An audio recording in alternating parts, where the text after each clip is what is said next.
No voy a... ¿Usted cree que no va a tener ningún tipo de movilización? ¿No habrá ningún tipo de oposición? No, ¿quién es? Monedita de oro.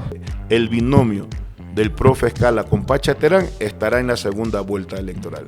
¿Y usted cree en Dios?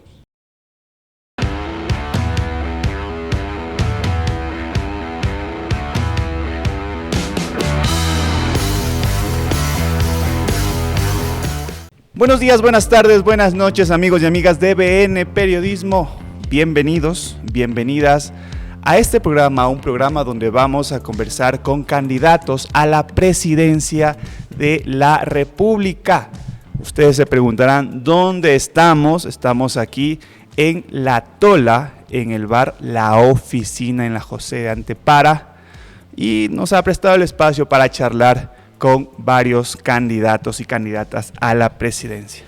Y como ustedes están viendo, esta mañana nos acompaña Jorge Escala, candidato a la presidencia de la República por Unidad Popular. Muy buenos días, Jorge, gracias por estar acá. Muy buenos días, Israel, gracias por la invitación a participar en este importante conversatorio, diálogo. Usted nos comenta que es la primera vez que visita, sí, está muy bonito, La Tola. Sí, muy bonito, muy acogedor, muy cultural. Este bar, Restobar. Sí, es un bar-restaurante. Sí, muy bonito, muy típico. ¿Ya? Ve, sin regar, el agua. Sí, okay, no hay problema. Me gusta mucho. Pues bueno, estamos acá con Jorge Escala. Él nació en Ventanas, provincia de Los Ríos. Fue parte de la Asamblea Constituyente de Montecristi. Fue crítico de varios gobiernos, incluido el del señor Daniel Noboa. Y también es conocido por estar en las calles junto al MPD y evidentemente la Unidad Popular. Profesor de Educación Primaria y tiene una licenciatura en Pedagogía por la Universidad Politécnica del Litoral. ¿Hay algo más que tenga que agregar a su hoja de vida, estimado Jorge? Fui presidente de la Unión Nacional de Educadores en la provincia del Guayas y entre el 2005 al 2007 presidente de la UNE Nacional. Y en ese periodo, ya al finalizar el tiempo de dirección de la UNE, fui electo asambleísta constituyente. Diciembre del 2007 fue el acto de posesión en Montecristi y permanecí los 7 meses, 8 meses que duró la asamblea constituyente. Y hasta el momento usted ha decidido llevar el rumbo de la Unidad Popular a Carondelet. ¿Por qué esa decisión? Porque Israel, la juventud, los trabajadores, los pueblos del Ecuador, necesitamos construir una patria, un país de justicia, de bienestar, de prosperidad, frente a la crisis que estamos viviendo y en vista de que ya banqueros, empresarios como tenemos ahora, inclusive con rostro nuevo, han fracasado en la dirección del país. 10 años también de charlatanes, 10 años de mentira, de demagogia, que en algún momento el pueblo también cuestionó, se levantó frente a las violaciones, lo que significó en ese periodo de violaciones a las libertades, a la democracia, corrupción. Sus dirigentes están prófugos, sentenciados, otros están privados de libertad. En definitiva, necesitamos devolverle al Ecuador entero el derecho a la salud, el derecho a la educación, reactivar la economía, reactivar la producción. Tenemos un país en crisis, pero con tanta riqueza, petróleo, exportación de atún, camarón, todo lo que genera nuestro país. Y mire usted cómo estamos en una pobreza tan espantosa, los pueblos postergados en sus necesidades. Yo vengo recorriendo las provincias de la Amazonía y mire usted ahí donde se extrae el petróleo, se vive el 60% de los habitantes tienen o viven en pobreza. Esa realidad hay que transformarla. Pero antes de avanzar con revisar las realidades que tiene el Ecuador y cuáles son las propuestas que usted tiene desde Unidad Popular, le quiero preguntar si estoy hablando con un militante de Unidad Popular o estoy hablando con un militante del MPD. Yo soy militante del MPD, hoy Unidad Popular, listas 2. ¿Cómo ha sido este cambio? ¿Por qué MPD se convirtió en Unidad Popular? A ver, esto tiene una explicación.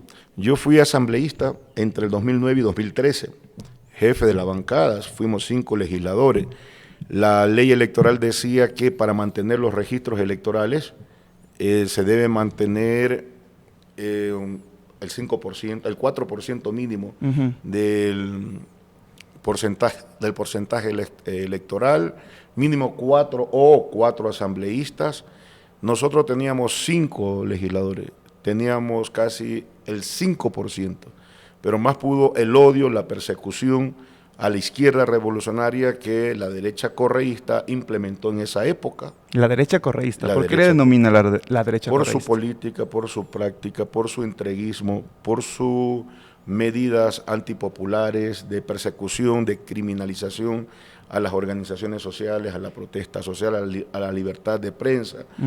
Entonces persiguió a la izquierda revolucionaria, al movimiento popular democrático, y él estaba por encima del bien y del mal.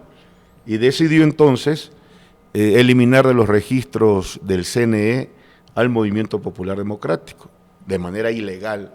Entonces decidimos crear una nueva organización política, surge Unidad Popular. Mientras luchábamos por la recuperación del registro del MPD en el CNE, ya teníamos Unidad Popular. Logramos recuperar el movimiento popular democrático, tuvimos 2 organizaciones políticas, fuimos a una convención nacional en Cuenca y logramos unificar o fusionar y hacer un solo partido. Es decir, es la consecución, es la consecuencia, es parte de continuar con el legado de nuestro eterno compañero Jaime Hurtado González, de luchar por la patria nueva, de tal manera que seguirá siendo Unidad Popular el instrumento que tengamos la juventud, los trabajadores, los pueblos del Ecuador, no solamente para luchar por nuestros derechos, sino para desarrollar conciencia en la necesidad de construir la patria nueva, de justicia, de bienestar para las mayorías. ¿Pero Unidad Popular tiene un músculo político fuerte hoy por hoy? Unidad Popular representa el sentimiento de la juventud que reclama educación, libre ingreso a la universidad. Lo digo porque las últimas ocasiones que he visto a Unidad Popular de forma político partidista como tal ha sido apoyando a ciertos candidatos. Estas 2 últimas ocasiones ha sido a Yacu Pérez, que a la hora de la hora no ha llegado ni a segunda vuelta. Entonces, ¿qué está pasando ahí? Mire, Israel, nosotros somos partidarios siempre de fomentar la más amplia unidad de los sectores progresistas, democráticos, de izquierda, que incluye también o que le da sustento a esta unidad las organizaciones sociales y populares, gremios de jóvenes, de trabajadores, de emprendedores, del movimiento de mujeres, de los maestros. Pero político, si hablamos en términos político-partidistas de cara a las elecciones, ¿estas alianzas han funcionado? Por supuesto. ¿En qué sentido? Funcionó con Yacu en algún momento. Se recuerda que hubo el apagón. Antes del apagón, Yacu había ganado. Se refiere a 2021. Claro, Yacu ya ahora también en los famosos chats que circulan, ¿verdad? O los ¿cómo se llama? Los datos, la información que circulan en uno de los videos o de la información de unos de los celulares de Villavicencio, sale a la luz el hecho de cómo se fraguó ese golpe a la democracia, cómo se torció la voluntad. Es la expresión de que la unidad de los de abajo puede derrotar a los enemigos y verdugos del pueblo, de tal manera que nosotros siempre apostamos a la unidad.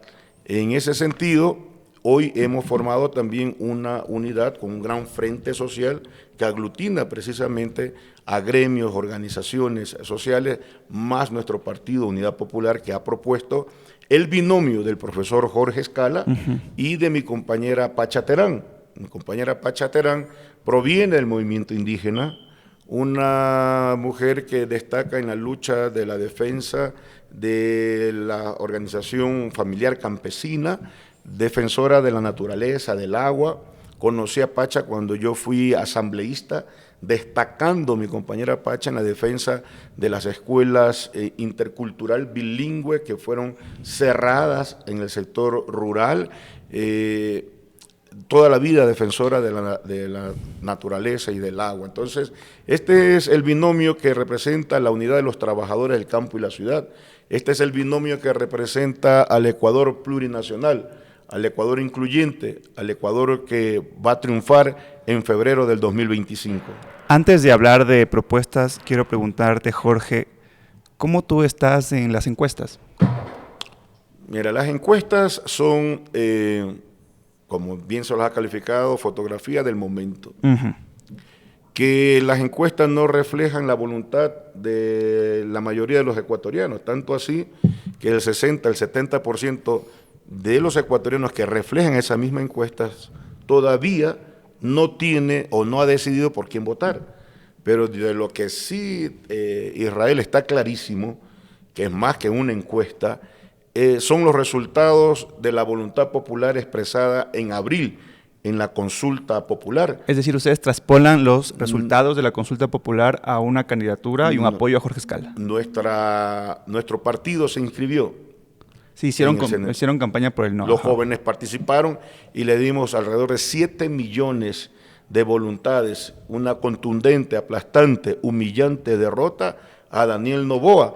Y eso es lo que existe hasta ahora, y eso es lo que ha crecido en este momento, la inconformidad, el rechazo, el repudio a la incapacidad de Daniel Noboa para resolver los problemas y necesidades de la gente. Pero ¿usted cree que ese apoyo en la consulta popular va a ser inherente al apoyo a Jorge Escala en estas elecciones? Nosotros estamos convencidos que gran parte, un gran segmento de esa votación está buscando una opción de cambio, y esa opción de cambio está en Unidad Popular Listas 2. Recordarles a todas las personas que estamos conversando con Jorge Escala, candidato a la presidencia de la República por Unidad Popular. Para hablar de propuestas de campaña, porque hay que describir el Ecuador entero y no tenemos tanto tiempo para esto, quiero que poco a poco, de forma muy sucinta, muy rápida, nos comentes qué vas a hacer en cada eje. Por ejemplo, en educación, estaba viendo algunas entrevistas que has dado en otros medios de comunicación, y una cosa que siempre resuena es educación para todos. ¿Cómo vas a dar educación para todos? A ver, en mi gobierno vamos a cumplir con el 6% del Producto Interno Bruto. Seré el gobierno de la educación, seré el primer presidente que entregue este porcentaje por mandato constitucional. Eso significa que nadie se quedará al margen del sistema educativo. Vamos a implementar un plan de reinserción escolar. Estamos hablando que hay alrededor de 200,000 niños y adolescentes que no acuden a sus aulas y que son víctimas del reclutamiento de las bandas delincuenciales, y para bajar el índice de la criminalidad hay que garantizar las causas que la generan. Y una de esas causas es la exclusión, la pobreza. ¿Y de dónde van a salir los recursos para aquello? Bueno, nosotros, no nos temblará la mano, apenas me posesione en Carondelet, ejecutaré la acción de cobro de alrededor de 4,000 millones de dólares que el SRI no quiere cobrar en deudas en firme de los grandes evasores de impuestos. Y no quiere cobrar porque no quiere afectar los privilegios de esos grupos para quien gobierna Noboa, y lidera la lista de los evasores de impuestos Corporación Noboa. Es deuda en firme, aquellas que ya fueron impugnadas, perdieron todos los recursos legales, aquellos que no querían pagar. Hoy le corresponde al Estado recuperar 4,000 millones de dólares que serán invertidos para la educación, para la salud. ¿Es suficiente? ¿Perdón? ¿Es suficiente? Nunca será suficiente, pero que sin embargo hay otras medidas que vamos a adoptar con el propósito de recuperar la patria, reactivar la economía, garantizarle precisamente el buen vivir a la gente. Y eso significa que mi gobierno va a priorizar el pago de la deuda social, primero la vida antes que la deuda. Y nosotros vamos a plantear la moratoria del pago de la deuda externa. Con eso significaría liberar alrededor de 9,000 millones de dólares anuales, y tendríamos para terminar con los apagones. financiar el plan maestro de electrificación y no mentirle más al país respecto de esta crisis energética. Es decir, no vamos a pagar a ninguna multilateral todo lo que le debamos. Primero vamos a reactivar al país, vamos a recuperar a nuestra gente y luego vamos a ver las condiciones también para poder cumplir con nuestras obligaciones. ¿Y cómo cumpliríamos con esas obligaciones si dejamos de pagar? Porque si reactivamos la economía vamos a tener recursos para poder ofrecerle pagos en las condiciones que el Ecuador pueda cumplir con sus obligaciones. De tal manera que ningún país que ha planteado la moratoria del pago de la deuda externa ha quebrado. Ha quebrado o ha desaparecido Israel. Y lo pudimos ver en el tiempo de pandemia. Y además, los mismos multilaterales, los mismos organismos internacionales plantean que aquellos países que tienen sus economías en crisis pueden acogerse a esa figura. Y yo, en el ejercicio de la presidencia de la República, en mi gobierno patriótico y popular, aplicaré esas medidas. ¿Y qué va a hacer con la nueva deuda? La que tenemos hoy día con el Fondo Monetario Internacional y que la está adquiriendo Daniel Noboa. Vamos a terminar con esa política de mayor endeudamiento, de mayor compromiso, de hipotecar al Ecuador, de vender a la patria a su gente. Ve usted de los 4.000 millones de dólares de la deuda del préstamo con el Fondo Monetario Internacional, los 1.000 millones de anticipo apenas ingresaron, sirvieron para seguir pagando deuda, menos para resolver los problemas de salud, de educación. Hoy mismo acaba de salir una información en los medios de comunicación que le siguen recortando 1.000 millones de dólares a salud y 1.000 millones de dólares a educación para privilegiar el pago de la deuda externa. Eso es un atentado directo a la vida, eso es atentar al progreso y desarrollo de los pueblos. Eso se terminará en mi gobierno. No es posible que hagan falta maestros y se estén despidiendo en este momento miles de educadores en el sistema educativo. En mi gobierno, por lo contrario, vamos a garantizar la estabilidad y garantizaré nombramiento definitivo a todos los que laboran bajo contratos y nombramientos provisionales, no solamente en el Ministerio de Educación, también en el sistema universitario. La mayoría de docentes e investigadores laboran bajo contratos o nombramientos provisionales. Eso tiene que terminar. Vamos a garantizar estabilidad laboral. Y vuelvo a preguntar, ¿de dónde? Hemos dicho 4.000 millones de dólares que vamos a recuperar, moratoria del pago de la deuda externa. Si siguen aquellos que obtienen exorbitantes ganancias, sacando los dólares del país, afectando al Ecuador. Impuesto a la salida de divisas. Impuesto a la salida de divisas, o también aplicándole un mínimo tal vez de impuesto con el propósito de que aprendan ellos, y como buenos maestros que somos, le vamos a enseñar a desarrollar sentimiento de patria. Si aquí hacen esos recursos, deben ellos priorizar invertir aquí en el Ecuador. ¿Por qué no plantearle o disponerle que inviertan en créditos a bajo interés y a largo plazo para sostener los emprendimientos? Algunas cosas que usted propone se requiere la atención de la Asamblea Nacional. ¿Cómo lo van a hacer si es que de pronto no son mayoría en el legislativo? Bueno, vamos a llegar con un buen bloque de legisladores encabezado por mi compañero Andrés Quispe, actual presidente de la UNE Nacional. En el hipotético caso no consentido que eso no ocurra, ¿qué van a hacer? Bueno, mire, primero estamos plenamente convencidos que eso va a ocurrir, por lo que venimos recorriendo el país. En segundo lugar, haré uso de lo que hoy emplea Daniel Noboa para afectar y cargar con más impuestos a la población los proyectos de ley con carácter urgente económico, de tal manera que en 30 días tengan que aprobarse. Por ejemplo, Pero usted no va a mandar directamente al registro oficial como lo está haciendo Noboa hoy. No, esa es la expresión de la arrogancia, del autoritarismo, que es lo que tiene indignada a la población, y por eso el pueblo va a las urnas a castigar ese tipo de prepotencia y de abuso. ¿Y cómo confiar en que usted no va a ser una persona prepotente, etcétera, en medio del gobierno? Porque hay una diferencia enorme entre el muñeco de cartón, entre los que nos han gobernado. El muñeco de cartón representa los intereses de los grandes empresarios evasores de impuestos. Yo provengo de un hogar humilde, yo soy el 7º hijo o séptimo de 8 hermanos. Yo soy un educador, toda la vida he hecho patria y he desarrollado valores y he enseñado en los hechos valores y principios como la solidaridad, la libertad, la democracia, y eso es lo que hemos enseñado en nuestras aulas y es lo que vamos a practicar en el ejercicio del poder, el respeto a las instituciones del Estado, de tal manera que aplicando también esta figura de los proyectos de ley con carácter urgente económico, bajaré el IVA al 10% con el propósito de reactivar la economía, proteger los emprendimientos que están quebrando, las tiendas están cerrando, la gente cada vez compra menos, ya no alcanza la plata, como dice nuestro pueblo, para parar la olla, no tienen ni para comer, ya los ingresos no permiten resolver las elementales necesidades de los hogares. Vamos a incentivar el consumo y eso significa también generar ingresos para el erario nacional. Pero también significa menos recaudación. No, Israel, está demostrado que mientras se incentiva el consumo, ¿verdad? La gente compra más, los emprendimientos se reactivan, pueden vender también más y eso implica mejor o mayor recaudación. El círculo virtuoso que se llama. Se reactiva la economía.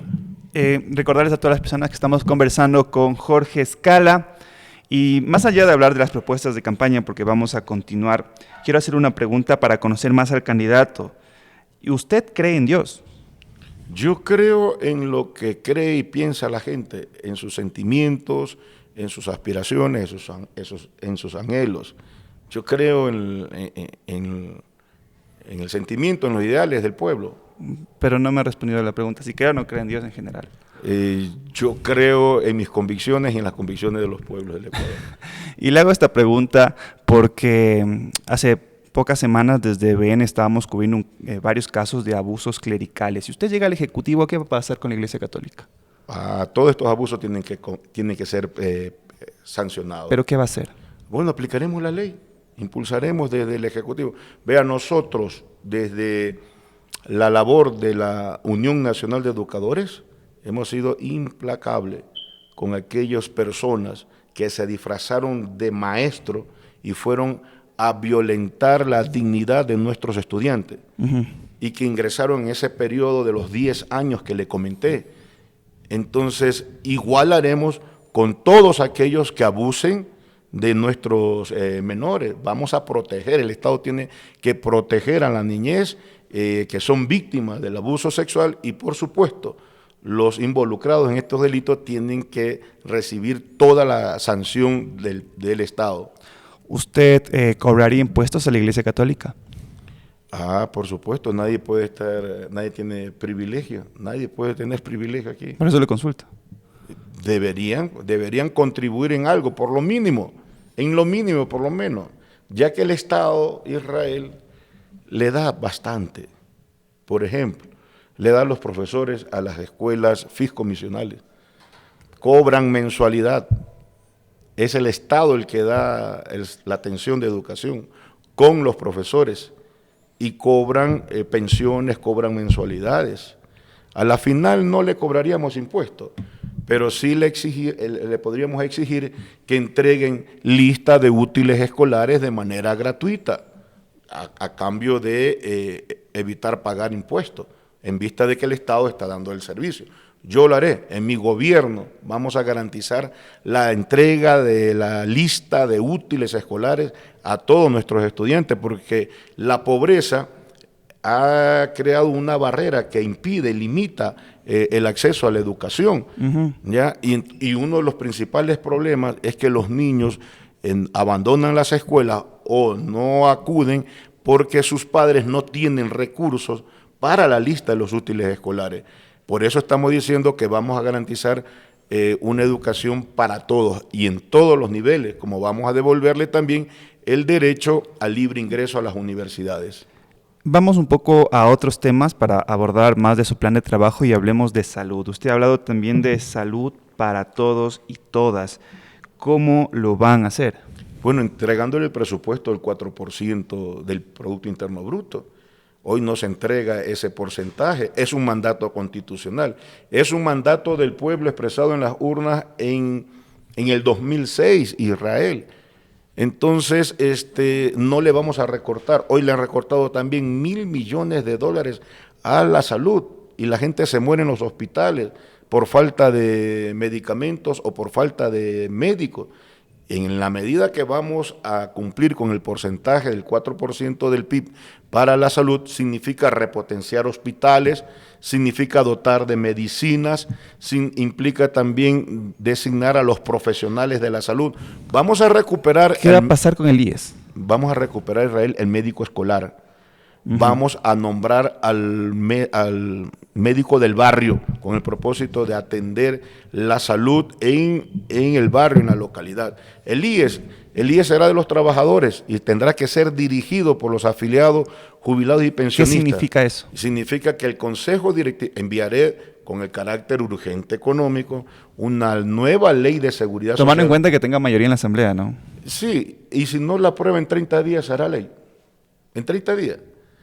Porque yo sí cumpliré los requisitos.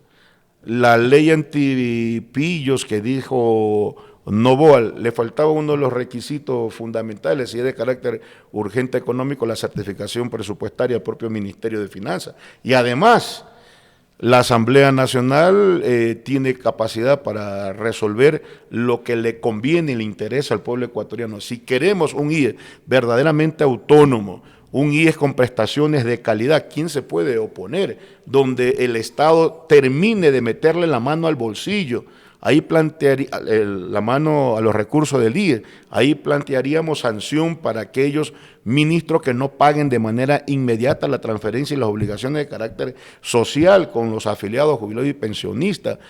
Pero el Consejo Directivo del IES, ¿qué va a pasar con eso? Porque les estaba leyendo en otras entrevistas que usted hablaba de un congreso de los afiliados, como una asamblea de los afiliados, sí, aparte del Consejo Directivo. Sí. Mire, ¿dónde rinden cuentas los miembros del Consejo Directivo del IES? En ningún lado. ¿Dónde se puede generar un espacio de reflexión, de debate, para generar políticas en materia de seguridad social, con participación de sus propios dueños y afiliados?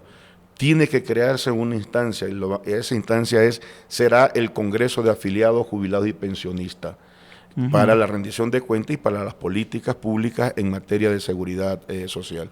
De tal manera que no incrementaré la edad para la jubilación como lo ha anunciado Novoa, ni aumentaré el aporte a la seguridad social. Y vamos a realizar inversiones con retorno seguro para alimentar los 4 fondos que administra el IES. Y en mi gobierno nadie tendrá pensión por debajo del salario básico unificado. Los afiliados al Seguro Social Campesino que hoy perciben una jubilación de $100, terminaré mi mandato con una pensión jubilar para los afiliados, jubilados y pensionistas de equivalente al salario básico unificado. Es que vamos a proteger el empleo. Y la pregunta de cajón va a ser, ¿cómo lo va a hacer? Vamos a pagar la deuda, ¿ya?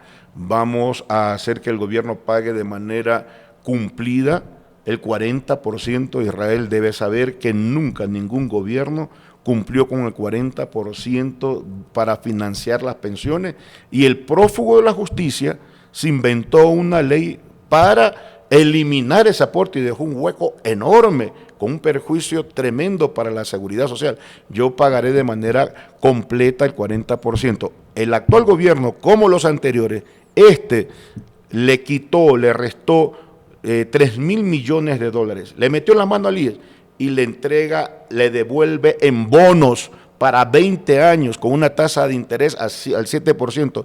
Y hoy yo me jubilo y quiero pensión digna, hoy yo me enfermo y quiero medicamentos, hoy yo necesito en el IES las camas para la hospitalización, hoy yo necesito a los profesionales especialistas y no hay, porque el IES solo tiene papel y la Constitución dice que el Estado, el gobierno, solo puede emitir papeles para la obra pública, menos para pagar obligaciones sociales. Se ha pisoteado la Constitución y se ha violentado los derechos de los afiliados, jubilados y pensionistas. No puede el Estado, el gobierno, cumplir con las obligaciones sociales con el IES en bonos. Eso se terminará en mi gobierno. Y yo le pregunto, ¿de dónde van a salir los fondos para pagar lo que el Estado le adeuda al IES? Bueno, vamos a recuperar los recursos que hemos dicho de los evasores de impuestos, de la moratoria del pago de la deuda externa, de los impuestos que tengan que pagar aquellos que saquen los dólares a paraísos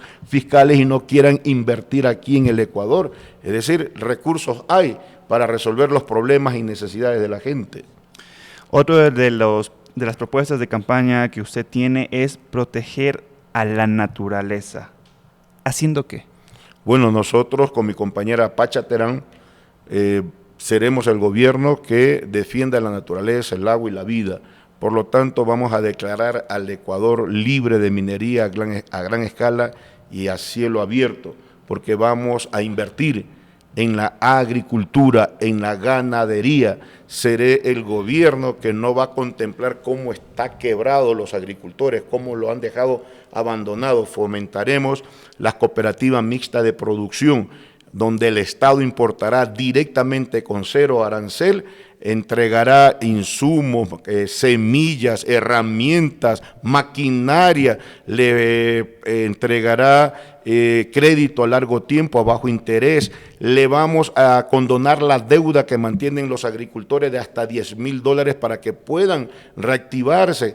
Si Noboa perdonó $8,000 millones a los grandes evasores de impuestos, ¿por qué no a los campesinos que están quebrados para poder reactivar la producción? De tal manera que, y en ese sentido también vamos a garantizarle precios justos a sus productos. Primero, la naturaleza, la vida, antes que seguir actuando en función de las grandes mineras que hoy contaminan, desalojan, destruyen la naturaleza. Justo por ahí quería ir, punto por punto. El tema minero. Ecuador libre de minería a cielo abierto. ¿Qué va a pasar con las concesiones actuales? Vamos a revisarlas y si no han cumplido con el mandato constitucional, si están haciendo actividad en fuentes de agua, están contaminando ríos, eso significa que no pueden seguir de esa manera. No pueden seguir esa. Vamos a revisar todas las concesiones. ¿Las que se van a concesionar y las ya concesionadas o solo las que se van a concesionar? Todas entran en revisión con el propósito de que se ajusten a los mandatos constitucionales y también a la voluntad del pueblo expresada en las urnas. Por ejemplo, en la provincia de La Suay hay 2 consultas, una en Cuenca y otra en un sector importante de esta provincia, donde no se la respeta, y ahí se planteó que se defiende el agua y por lo tanto se elimine todo tipo de concesión minera que están afectando el agua y la vida de los azuayos. Vamos a cumplir la voluntad del pueblo expresada en las urnas. Siguiendo la misma línea del tema minero, ok, eso es para la minería legal, ¿qué va a pasar con la ilegal? Toda la minería que contamine y que afecte a la naturaleza será revisada. Pero la ilegal no se puede, porque evidentemente es ilegal. Bueno, vamos a utilizar toda la fuerza que me da la Constitución y la ley, y también a la fuerza pública y militares con el propósito de poner en orden el tema de la minería ilegal. ¿Usted ha seguido lo que ha pasado en Camilo Ponce Enríquez, por ejemplo? Por supuesto, ahí tuvimos alcalde, y el alcalde de nuestra lista fue asesinado. Pero eso no significa que nos vamos a quedar con los brazos cruzados. Vamos a gobernar el país y vamos a enfrentar todo este tipo de actividades de carácter ilegal. Cuando usted me dice que Ecuador va a ser libre de minería a cielo abierto y que van a proteger la naturaleza, desde el lado institucional, ¿cómo lo van a hacer? ¿Van a implementar un nuevo ministerio? ¿Van a implementar una secretaría? No, los ministerios que están no vamos a incrementar más burocracia, vamos a aplicar la ley. La ley y las normas existen. Pronunciamiento popular existe. Eso es lo que hay que cumplir. De tal manera que nosotros vamos a ejecutar los mandatos constitucionales y el mandato del pueblo expresado en las urnas.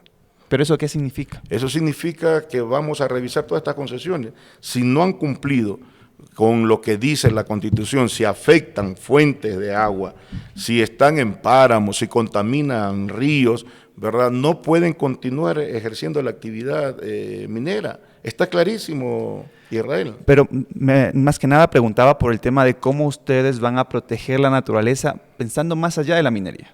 Es decir, fomentando alguna actividad en ciertas provincias, etcétera, etcétera. ¿Cómo lo van a hacer? ¿Qué programas van a tener ustedes? Bueno, vamos a reactivar la agricultura, la ganadería. Justamente por ahí. ¿Cómo? ¿Bajo qué ministerio? ¿Cómo lo van a hacer? El Ministerio de Agricultura y Ganadería. Ganadería y pesca. De tal manera que las instituciones del Estado existen. Lo que ha existido es incapacidad, lo que ha existido una conciliación con las grandes corporaciones mineras y petroleras que han afectado la naturaleza. Con lo que existe, ¿verdad? Aplicando la ley y aplicando el mandato del pueblo expresado en las urnas, vamos a proteger la naturaleza y la vida. Recordarles a todas las personas que estamos conversando con Jorge Escala, y antes de avanzar con otras preguntas sobre su plan de trabajo, quería preguntarle otra cosa para conocer más al candidato. ¿Qué libros usted recomendaría a la gente que nos está mirando ahorita? ¿Qué libro? Los 3 libros que usted diría tienen que leerse. Bueno, en este momento recomendaría Maestro y Comunidad de Pablo Miranda. Ya.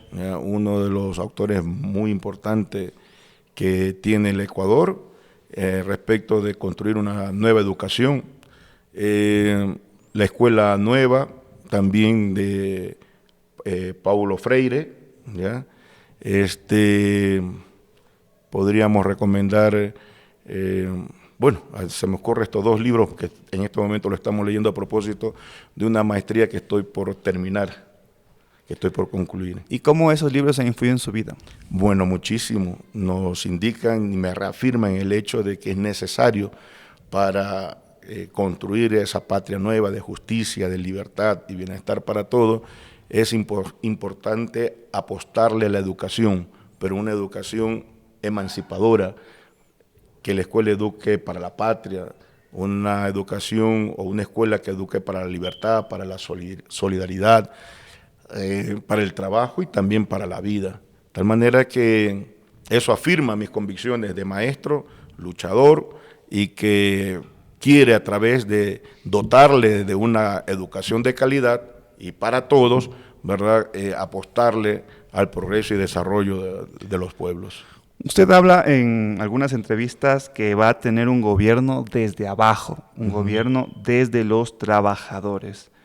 Eso en cuestiones pragmáticas, ¿qué significa? Significa que seré el presidente de la República, pero las medidas y políticas que implementaré las ejecutaré con participación social. No solamente que la ejecutaré, sino la elaboración, la ejecución y la evaluación de todas estas medidas, ¿verdad? Serán consideradas, serán ejecutadas, serán implementadas con el pueblo organizado. ¿Cómo? Por ejemplo, el Colegio de Ingenieros Eléctricos conformaron un comité de crisis y le dieron 7 recomendaciones al presidente de la República. ¿Por qué no acoger las iniciativas que surgen del pueblo organizado con el propósito de que sean los mejores aliados y más que aliados, los asesores para tomar decisiones en función de resolver las necesidades de la gente y satisfacer las necesidades de la población? Entonces, así es como vamos a dirigir el país, con plena participación social y popular. ¿Y cómo la ciudadanía puede tener incidencia en sus decisiones? Bueno, organizándose desde el barrio, desde las comunidades, organizándose desde la organización de jóvenes, desde los trabajadores que vienen generando propuestas de manera permanente y son víctimas de la persecución, del acoso por emitir puntos de vista o por defender el patrimonio de los ecuatorianos. Eso significa que si usted llega al poder, las puertas de Carondelet estarán abiertas para toda la ciudadanía. Por supuesto. Tanto para gente que esté a favor o incluso del otro lado, oponiéndose a su mandato. Es que no van a estar en contra, porque las medidas que vamos a adoptar estarán dirigidas a darle salida y solución a los problemas. ¿Usted cree que puede contentar a todo el mundo?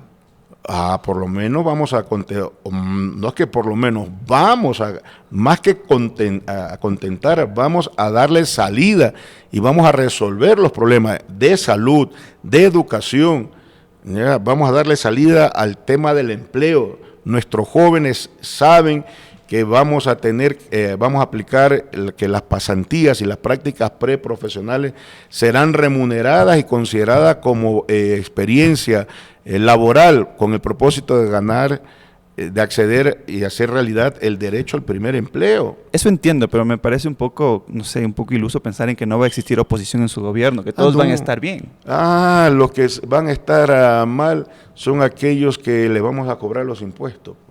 Ellos, por supuesto, van a hacer todo el esfuerzo de pretender boicotear las acciones que realicemos desde el gobierno patriótico y popular.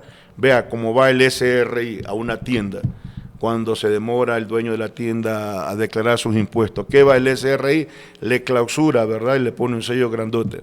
Yo iré respaldado con el pueblo a ponerle el mismo cartel. Si es que no pagan, le aplicaré la misma ley que ellos le aplican, pero para el de la tienda. ¿Pero por qué no le aplican para el gran evasor de impuestos? Entonces son ellos los que tendrán a la final que levantar su inconformidad, porque llegará un gobierno que pondrá orden en el país, porque llegará el profe Jorge Escala con mi compañera Pacha Terán a terminar con los privilegios de los grupos de poder económico. Se acabará la ley del embudo, lo ancho para la oligarquía y lo angosto para uno. Por supuesto. En términos de seguridad, ¿qué va a hacer Jorge Escala? ¿Va a dotar de más miembros de la Policía Nacional? ¿Va a dar más seguridad a partir de dar más balas, plomo, más dinero a los militares? ¿Cuál es su estrategia? A ver, mire, Israel, hace un año se reformó el artículo 158 de la Constitución y ahí establece que Fuerzas Armadas y Policía de manera permanente deben realizar acciones para proteger y garantizar la seguridad y la vida de los ecuatorianos. No lo están haciendo. Ni en estado de excepción. Ni en estado de excepción. ¿Qué hará usted para que eso ocurra? Bueno, yo aplicaré la ley. Policía y Fuerzas Armadas tienen que estar de mañana, tarde y noche garantizando la seguridad y la vida de la gente. Vamos a depurar las Fuerzas Armadas y la policía. ¿Cómo lo va a hacer? Bueno, aplicaremos todas las evaluaciones que tengamos que implementar, como la que nos aplican. ¿Pero esas cosas no se están haciendo ya? No, solo le aplican diciendo, ¿verdad?, conoce las normativas para el ascenso o permanencia en las filas militares o policiales, pero no le aplican las pruebas que permitan detectar su relación o vinculación con los grupos delincuenciales. ¿Qué hará de diferente usted entonces? Vamos a aplicar con fuerza, con capacidad, con liderazgo, estas evaluaciones para encontrar o depurar o limpiar a las Fuerzas Armadas y Policía de estos malos elementos. Vamos a reestructurar el sistema de inteligencia, Israel, que hoy sirve desde el Ministerio de Gobierno para perseguir a las organizaciones sociales y populares. ¿Y qué va a hacer? Y a sus dirigentes. Vamos a reestructurar, también vamos a limpiar, vamos a sanear y también... ¿Pero qué significa reestructurar? A ver, limpiar a los malos elementos que existen dentro de sus filas, con procesos de evaluación que tengamos que institucionalizar, distinta a la que se aplican ahora. Entonces vamos también a dotar a policías y Fuerzas Armadas, sobre todo a policías, de la capacitación, de las herramientas, del armamento, del equipo técnico, tecnológico que tengan que implementar. Recuperaré la facultad del Estado para poder ejercer el control de los puertos. Mire usted cómo Europa dice que el 80% de la droga que reciben ellos allá provienen de puertos y sobre todo privados. Hace rato que el Estado ha abandonado el control y está en manos precisamente de los grandes exportadores. El Estado tiene que recuperar ese control. ¿Eso significa más inyección de recursos a la Policía Nacional y Fuerzas Armadas? Sí, señor. Pero podríamos invertir recursos para la seguridad, para la vida de la gente, pero en lo fundamental, Israel, para reducir la criminalidad o reducir su impacto o contrarrestarla, es necesario enfrentar las causas que la originan. Es decir, enfrentar el tema de la pobreza, resolver el tema de la exclusión, de la falta de educación, la falta de salud, Y para eso mi gobierno va a resolver estos problemas de carácter social que existen. Si en su gobierno existe una manifestación, como por ejemplo la de octubre 2021, si no estoy mal, sí, bueno, la de octubre de 2019, ¿qué va a hacer? No va a haber manifestaciones porque nos levantamos contra el incremento del precio de los combustibles. Yo no voy a... ¿Usted cree que no va a tener ningún tipo de movilización, no habrá ningún tipo de oposición? No, monedita de oro. Quienes van a estar opuestos y quienes podrán realizar algún tipo de escaramuza son los que se van a sentir afectados porque sus privilegios se les terminarán. Yo le preguntaba eso por el rol de la Policía Nacional en su gobierno. ¿Saldrán a las calles a golpear a manifestantes o no? No, saldrán a las calles a proteger, a garantizar seguridad y a defender el derecho a la vida, a combatir la delincuencia, ¿ya? A trabajar con el propósito de detectar que sí saben, de localizar que sí saben dónde están localizados, ¿ya? Con el propósito de desmantelar las bandas delincuenciales. No puede haber estado de excepción como ahora, para detener al pandillerito de la esquina, al que vende el microtráfico. No, tenemos que, si vamos a decretar estado de excepción, será con resultado. Cada estado de excepción servirá para desmantelar las bandas delincuenciales en el país. En los 100 primeros días que usted llega al poder, ¿qué va a hacer? Primero, el decreto ejecutivo para reducir al 10% al 13% el IVA, y enviaré el proyecto de ley con carácter urgente para que el IVA se reduzca al 10%. Ya, segundo. El segundo, vamos a garantizar, a decretar el estado de emergencia, la emergencia en salud y en educación, con el propósito de inyectarle los recursos que Noboa le ha quitado a estos dos sectores fundamentales para el bienestar de la gente. En temas de contrato de emergencias, contratación pública, el problema de los estados de emergencia es que en la contratación pública se ferian la plata, se llevan un montón de gentes. ¿Cómo usted va a evitar eso? No, nosotros no haremos eso. Nosotros más bien reformaremos la ley de contratación pública para que aquellas empresas que quieran contratar con el Estado, primero tienen que estar en orden, tienen que ser cumplidores con el Estado. Pero aún así pasa. Pasa en los gobiernos de Noboa y pasa en el gobierno de Lazo, pasó en el de Moreno, no digamos en la derecha correísta, que utilizaron los estados de excepción para entregar a dedo y con sobreprecio. Entonces, ¿qué será diferente en su gobierno? La transparencia, y en mi gobierno la Comisión Anticorrupción, que nos han demostrado honestidad, fuerza, valor, valentía para enfrentar los actos de corrupción, pues ellos tendrán luz verde con el propósito de vigilar todos los procesos de contratación. Ok, primeras decisiones. Entonces, el tema del IVA, el tema de declarar en estado de emergencia a los sectores importantes del Ecuador. Tercera decisión. La tercera decisión será de enviar de manera urgente o con el carácter urgente económico el proyecto de ley de seguridad social, con el propósito de fortalecer la seguridad para todos, sobre todo para el seguro social campesino. Recordarles a todas las personas que estamos conversando con Jorge Escala y continuemos con otros temas ya más allá del plan de trabajo, porque también el tiempo es corto. Hay que ser conscientes que en ninguna encuesta hasta el momento usted no está ni siquiera en los 3 primeros lugares. En el caso de no llegar a la segunda vuelta, ¿a quién va a apoyar? A ver, Israel, nosotros hemos dicho que las encuestas y su resultado está en función de quién la paga. Ya, ok. Entonces, volvamos al mismo ejemplo. En el hipotético caso no consentido, que eso ocurra, ¿por dónde iría su apoyo? A ver, el único escenario que nosotros avisoramos es que el binomio del profe Escala con Pacha Terán estará en la segunda vuelta electoral. Ellos tendrán que disputarse quién entra en la contienda de la segunda vuelta electoral con el binomio de Unidad Popular. De forma muy rápida, ¿qué opina de la candidatura de Daniel Noboa?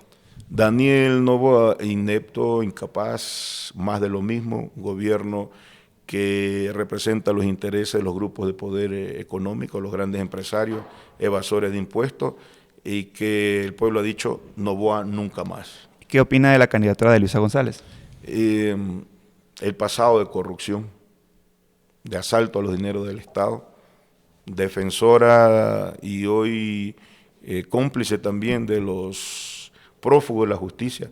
Además, recordarle que cuando fue ministra del Trabajo, dictó el acuerdo 094 que pretendió eliminar la compensación jubilar para los maestros y servidores públicos, que yo fui el autor en Montecristi de este beneficio para el magisterio y todos los servidores públicos. Eso representa el pasado de corrupción.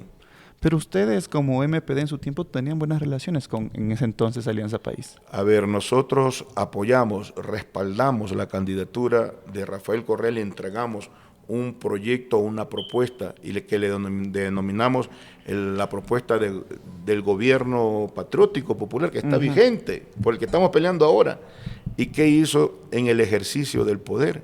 Dejó a un lado este proyecto y continuó dirigiendo los destinos del país con los Alexis Mera, con la partidocracia que él siempre cuestionó, ¿ya? Al extremo que implementó medidas y políticas de saqueo entreguista, ¿verdad?, de los recursos naturales, dejó vendido al Ecuador al imperialismo chino, redujo de 200 a 12 millas el mar territorial.